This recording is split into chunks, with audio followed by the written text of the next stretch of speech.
พี่น้อยเนาะกับเพิ่นก็ลงมือเฮ็ดมื้อนี้เนาะไปคนไปตัดไม้มาแม่จะบ่แม่ก็ไม่เฒ่าบ่แม่ก็ไม่เฒ่าเพิ่นพี่น้อยเนาะ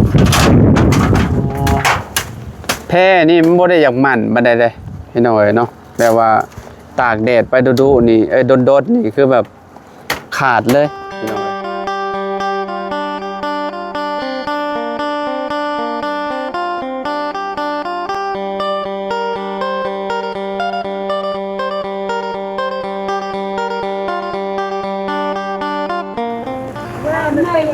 มาพี่น้องเนาะเปิดภาพมาบัดนี้ก็เข้ามาเยี่ยมมายามทางครอบครัวน้องเลี้ยงเพิ่นพี่น้องเอ้ยเนาะมาเพิ่นว่าเห็นพากันเฮ็ดหยังเด้บาดนี้อึกทึกอยู่พี่น้องเอ้ยเนาะร่วมด้วยช่วยกันพี่น้องเอ้ยเนาะทางครอบครัวน้องเลี้ยงพี่น้องเอ้ยเนาะทั้งแม่เพิ่นแล้วก็ทางแม่ตู้พี่น้องเอ้ยเนาะสบายดีและสวัสดี FC อีกเทื่อหนึ่งเด้อพี่น้องปอพากันเฮ็ดหยังเด้บาดนี้สบายดีเด้ออ้ายเด้อสบายดีเอ้ยโอ้พากันเฮ็ดหยังบาดนี้เนาะมาดิแม่ตู้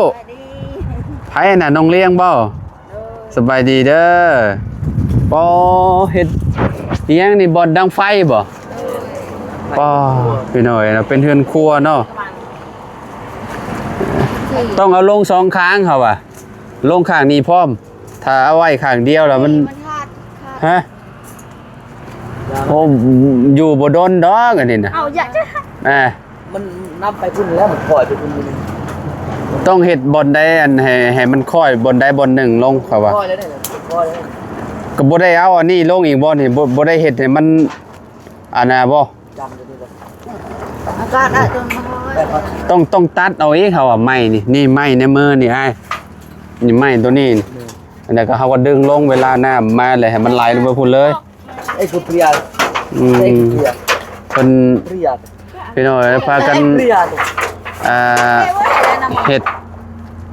เพื่อนครัวพี่น้อยเนาะบ่มีบ่ไอ้คือว่าแล้วกระดะอันนั้นบ่มีเนาะอันน่ะพากระจาดนะพี่น้อย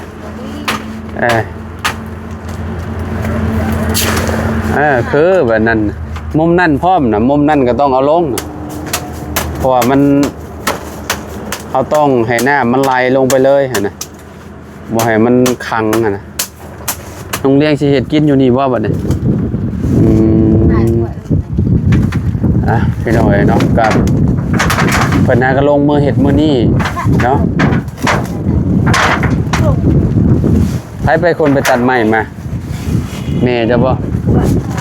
แม่ก็ไม่เฒ่าบ่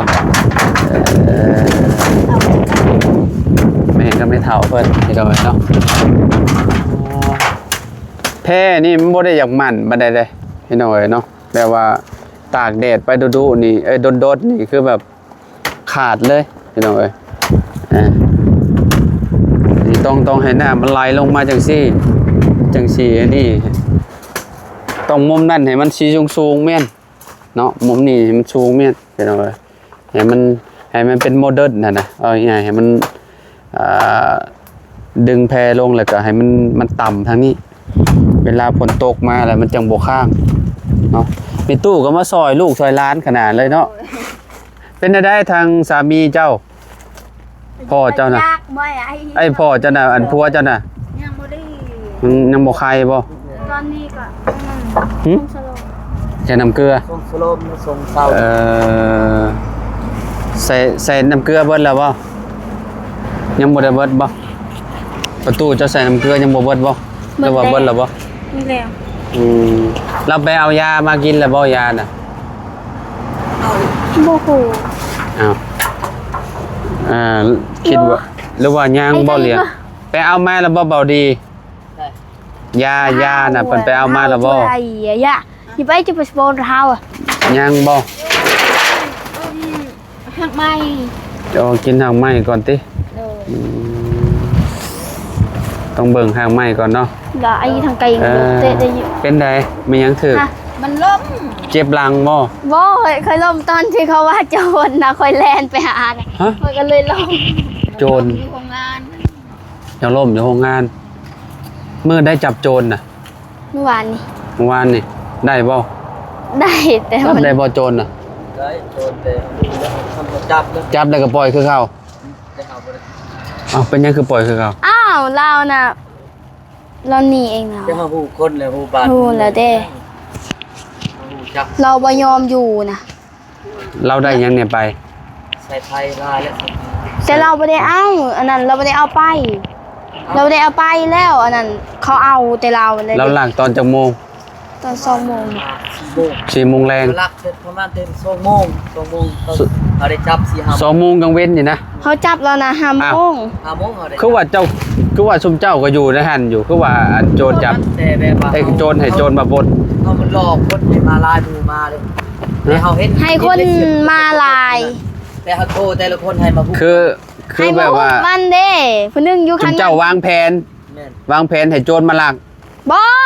ฮะ บ่แม่นแบบนั้น บ่แม่น เพราะว่าเห็นเราลักแล้วเขาก็จอบเบิ่งแล้วก็เขาบ่ได้ปาก วางแผนจับลาว แม่น ก็ฮู้อยู่ว่าเราสิมาลักติ แม่น ก็เลยวางแผนไว้ให้มาหลายๆคนก่อนซอยกัน แต่ว่าเมื่อวานนี่เป็นได้เมื่อวานนี่มีคนได้รับบาดเจ็บบ่ เขานี่จับแค้นมันแล้วนี่ ฮะ ลงมา พอให้จับแค้นแล้วมันลง วันนี้ก็เราว่าเขาก็เธอเดียวนี่แหละอย่าเฮ็ดนั่นเอาว่าเธอเดียวทารากับบ่รู้จักลงว่าพี่ก่อน อืม ลงวันนี้มันว่าเฮาบ่ได้ อืม ให้เธอเดียวนี่วันนี้เฮาว่าเครื่องเสียลายได้เฮาว่าเจอเขานี่เจ้านั่นเจ้ามา ลาวผู้เดียวเนี่ยบ่เป็นคนลัก ผู้เดียวเลยคนละเรามาผู้เดียวเลย ผู้ที่พอให้ว่ามื้อนั้นเราบุกอยู่ห้อง มันล นะ งลงแล้ววันนี้มัน ผู้นั่นแหละ มันก็ย่างไปแล้ว อ๋อผู้ที่ว่ามาหาเจ้าอยู่ห้องว่ามาลินน้ำเจ้าเขาบ่ เอานั่นแหละ บ่ได้เพิ่นเป็นโจรเองเพราะว่าแล้วมื้อนั้นเราสิมาลักอยู่แล้วเนาะอันที่ว่าเรามา ก็เว้า แบ่งกับเราหมดเลย บ่แบ่งกันแล้ว แต่กลางเว้นนี่แต่เช้านี่แล้วตัดต่ออีกบ่แบ่งแล้วตัดทรายยังย่อยใช้ทองครับนี่ คือบ่ เนี่ย คือบ่จับส่งตำรวจโลด โรดบอด ว่านี่เราเอาในหลักพาเลยขึ้นหลักพาแล้วเอาไปนี่เฮาเบิ่งเฮาจื้อเลยเฮาไม้ไว้เฮาต่อหลักต่อหลักพาเฮามาเฮาเบิ่งไกลๆเอา อืม ไปได้หลักนะเฮาไปเข้าเบิ่งมันตัดเลยตัดประมาณตัดนั้นเฮาก็แล่นไปเบิ่งอยู่เฮือนเทิงอยู่ทางเฮ็ดได้ยินเสียงมันโกรกแบบอุ่นกินกินหักใหม่แบบนุ่ม คือหนูกัดทางไม้นี่บ่ เอาพาเมียเฮาไป อยู่หม่องได้อยู่หลังคาบ่เราเฮ็ด อยู่ นะ หลังคาเลยแล้วเอาอันนั้นทรายด้วยสายไผ่ คอยดึงลงมาติ แน่น ดังกะ เอา กะแล้วเนาะ เฮาน่ะเห็นไผซ้ายแล้ว จับ แหละ ที่เอาผู้ชายมันมืดได้ มันมืดสมมุตินะครับ อยู่นั่นมันมืดเด้แล้วเราก็นั่นแล้วเยือก เพดานนะอยู่เดี๋ยวเพดานนะอยู่ลุ่มเลยแล้วแง่เพดานเนี่ยเรา อยู่ในห้อง เพดานอยู่ลุ่มเราเป็นอยู่กลางนะ มีหัวห้องบ่ เราโศกหาดอันนั้นทรายเด้ทรายลายแล้วเราได้ทราย เออ นี่ก็เฮากับสกีกับเราท่าบนทางแว่เราชื่อออกนะท่าบัดนี้เราโดดออกนะครับปุ๊บปั๊บเฮาจับเลย จับเราได้ จับได้แล้วว่าเฮา ในคลิปก็เห็น คลิปไผ นี่จริงนี่นี่ถ่าย เจ้า เก็บ ถ่าย ไว้ คลิป เป็นห เม่ ลั น ก บ่ ฐาน คลิปเป็นหลักฐานบ่ บ่ถ่ายนะ ว่าเห็นแต่ข้างล่างมันเขาย่าน คนลายยังเขาย่านที่มื้อคืนนี้เขา โอ้จะบ่ยันเรามีอาวุธ บ่ย่านแบบว่าพ่อเขาน่ะจับแขนเราก็ย่านเราแทงพ่อ เขา เขาอี จั ก บ เด็ก เราแบบนี้เหรอเขาจับเราจับก่อนแบบนี้เลย คือบ่จับล็อกเบิดโลดแขนน่ะ ก็ โอ้ผู้เดียวเฮาบ่แพ้มันแหละมันชูงใหญ่ ใหญ่วะ มันชุ่งได้ เฮาทันมันเพียงนี่ เออเจ้าเตี้ยๆเด้อ เฮาตีๆอ่ะฮะมันขึ้นมาเข้าสกี โจรนี่ใหญ่แฮงบ่ ใหญ่ชู โอ้อันตรายแล้วซะเนาะ บัดนี้เราจก เราโจกยังออกมาบัด เราชิจกจักสกีว่าเห็นแล้วจกคีนเลยแทงเฮาไปจัก โจรบิดเราอยากแทงพ่อ โจ เขา รพิษบ่เรา สุ ว่า กี้เห็นเราเห็นสุกี้น่ะจับดาวแบบนี้แล้วสุกี้นั่งเบิ่ง จั เราแบบนี้ มาน้ำหลังเราเฮาไปก่อนมันเลยแบบแต่เราวันนี้เราย่างบนที่เจ้าเฮากินข้าวแล้วย่างวันนี้ก็เราก็ค่อยไปพอดีหัวหน้านั่นก็โอ้เฮาโทรก็ เราไปเฮ็ดค่อย ติบิดเอาได้ยินมันมาเลยเฮาโทรค่อยมันอ่านว่าให้วิทย์โจรก่อนมันสิมาโฟโลแบบนั้นแบบนั้นมีแต่ตายลูกน้องแล้วจะเฮ็ดแบบนี้คนก็บอกแล้วว่ามัน เป็นยังคือบ่ออกโลด มีแล้วว่าเจ้าสิปล่อยได้เฮาจับได้เฮาบ่มีอาวุธเนาะเฮาก็ฮู้จักคนแล้วเจ้าก็ฮู้จะไปแจ้งเขาเฮาว่าไปพร้อมไปแจ้ง เพื่อนมันก็ฮู้สื่อมันก็ฮู้แล้ว ให้ชูเฮาไปแจ้งว่าแม่นว่าเฮาเผา แล้วว่าให้เสียเงิน10 ล้าน เป็นเฮาบ่ เดี๋ยวไป ฮู้ เสีย ว่า สีเสียเงินกับเราละ ให้เฮานี่แหละเสียแล้วว่าเราบ่อยากเสีย เอาคือว่า เสีย จะชั้น เฮา ไป เป็นผู้อันนั้นสิซื้อเผาซื้อเนาะ อืม โจรก็เฮาบอกเลยผู้โจรก็เฮาทันเลยแล้ว โจ แม่น ร เฮาบ่ทัน โจรเขาก็ฮู้แล้วว่าหน้าตามันจะได้กับ เป็นให้ จับเป้าหล่นเลยอย่าง คือ เงี้ย เขาว่าเอาจับให้จัดค่ามันหัวหน้าว่าจับค่าที่ดอกเจ้าปอจับค่าที่กับถ้าสิจับได้โจรขนาดนู้อันนั้นก็ยังจับบ่ได้ดอกเนาะมันแลนเนาะเฮาสิกล้าบ่มันถือเครื่องอาวุธเฮาบ่กล้าเนาะย่านเด้อเนาะเจ้าจะเป็นเจ้าเจ้าบ่ย่านบ่เลีย ย่านแต่ถ้าเขาเห็นเราล่ะเขาอยู่ข้างล่างเราเขาสิแทงเลยมุ่นนั่นแหละ นี่เจ้าอันต้า เอา3คน4คน อืม ไม่นอนน้ำกัน โอ้นอนต้องนอนเผากันหลายๆคนผู้ชายเนาะ มันบ่แม่นรักมันคุ้นบ่แบ่งกับมันหมดเลยเห็น โอ้ผู้เดียวนี่บ่ โจรผู้เดีย มั วน ตะใจตัวจัง ย่านอย่าง นะ นี้ตัวผู้เดียวหลายๆคนจับส่งตำรวจนั่นแหละ ยิ่งคือเจาะ เนาะเดียว มีก่อนโดย ย่านนี่ยังเนาะ บัดบอกหัวหน้าว่าบอกตำรวจมีแต่เสียเงินเลยแหละ อ้าวก็ต้องเสียเงินและแจ้งผลมาจับก็ได้เห็นแล้วได้ ไอ้เฮาว่าบ่ได้บอกโจรก็คือว่าเฮาฮุบซุบเป็นการนำกันกับโจรคือ แม่นเขาก็ต้องเขาบอกเลยเด้ แม่นเขาบอกเฮาเลย เนาะเขาบอก เพื่อน เลย ซ่า เด้ นเขาบอกเลยเจ้าหน้าที่เฮาเป็นผู้เบิ่งซื่อๆเฮาว่าได้ก็เฮาย่างซื่อๆแต่ผู้นั้นผู้นี้เฮาก็ฮู้แล้วเฮาฮู้คนนี่เนาะ อืม เฮาบ่ฮู้คนก็คือ พี่น้องเอ้ยเนาะ ให้หัวหน้าจัดการเองแหละเอ้าก็เฮาไปบอกพร้อมไปแจ้งผมเฮาเว้า อืม พอไปแจ้งเฮาไปเฮาชวนแล้วไปเราก็บ่ไปอ่ะ โจ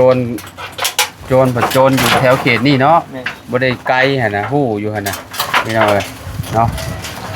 ไปเอา จับ มือได้กันละ จับได้แล้วก็ปล่อยเพิ่นอีกมีฮอดคือบ่ถ่ายหลักฐานไว้ถ่ายหลักฐานไว้ ทายแต่ข้างล่าง วันนี้ผู้ใดก็บ่กล้าเข้ามันผู้เดียวเฮาเลยจับกระโตมันเฮาก็น้อยๆ เอาจับโทรศัพท์มาแล้วก็ถ่ายไว้แล้วล่ะ ทายย่านมันแทงพอไงอีกน่ะสุกี้บ่กล้าทายจะได้มันเห็นเฮาทายแล้วมันว่าจะทายส่งให้ตำรวจนะจะเลยมันจะเข้าอีกโอ๊ยบ่ได้ ตาจะพูดเนี่ย ย่านบ่ ก็ย่าน ไอ้ไปนั่นแหละ วานนี้ค่อยแล่นไปจนลม เจ้าล้มบ่เมื่อวาน แม่น เจ็บแฮงบ่ล่ะ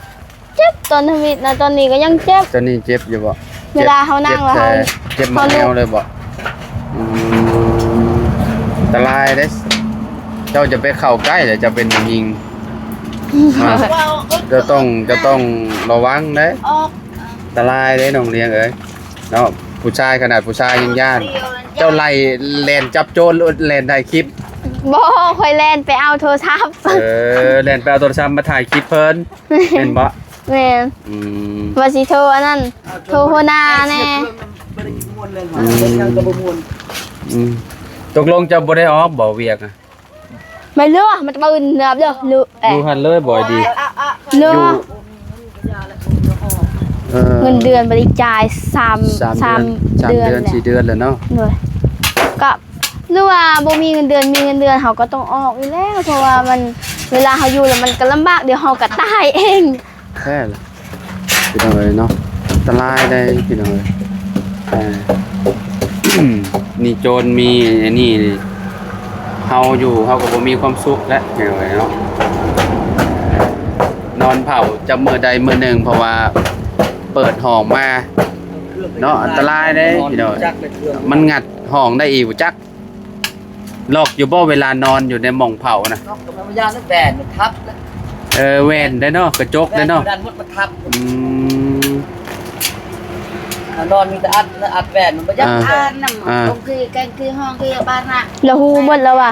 ห้องนี้น่ะผู้เดียวห้องนี้น่ะ2 คนนอนเราเอามื้อนั้น แมันบ่ อืม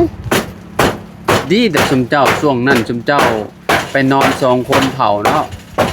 บางทีคันอันนั้นเขาไปกินข้าวนะบางทีก็2 คนเฮาบางทีเขาไปซื้ออาหารอยู่บ้านดงก็2 คนเฮากลางคืนก็เขาไปซื้ออาหารเด้ โดย เราบ่ได้ออกโตคุกนี่บ่ได้ไฟชนไฟนะครับบ่ได้ชนไอ้ดูนะเขาปะมือเถือกเขาปะของงานเขาบ่ได้ ตอนนี้ไผก็เผาให้ พอใกล้ พอน้องไก่กับไผ พอน้องตา ก็พอดวงตาเผาบ่เอ เดี๋ยวนี้ อ ถ้าเราออกจากคุกนี่บุญก็บายเกิน เราเคยถือคุกบ่พ่อใหญ่นี่ กลัวสิเถื่อ อันตัดติ กลัวเฮาสิเถื่อแล้ว ไปไปอยู่วัน มีเวียดกาแล้วถือ โอ้จะพอละโจรร้อยแล้วซะนี่บ่ย่านหยังแล้วเนาะ รถกลับกลัว รถ ร้อยเลย รถหยังก็เคยลักมาบ่แล้วติโอ้ พี่น้อย ไป เนาะ ทั่วอันจะถือล่ะ กะลายใกล้สิแล้วแหละพี่น้อยเนาะมีแต่เอาสังกะสีขึ้นโอบไว้มุมนี้อีกเนาะแล้วก็ปิดมุมนี้อีกเนาะเวลาฝนตกมามันจังบ่สาดมุมนี้เอาหยังปิดเมียนซะน้องเลี้ยงเอามุมนี้เอาหยังเป็นเมียน บ่ฮู้คือกัน มีบ่โอ้หมองเพิ่นดังฟืนดังไฟพี่น้อยเนาะกระต๊อบน้อยพี่น้องกระต๊อบน้อยน้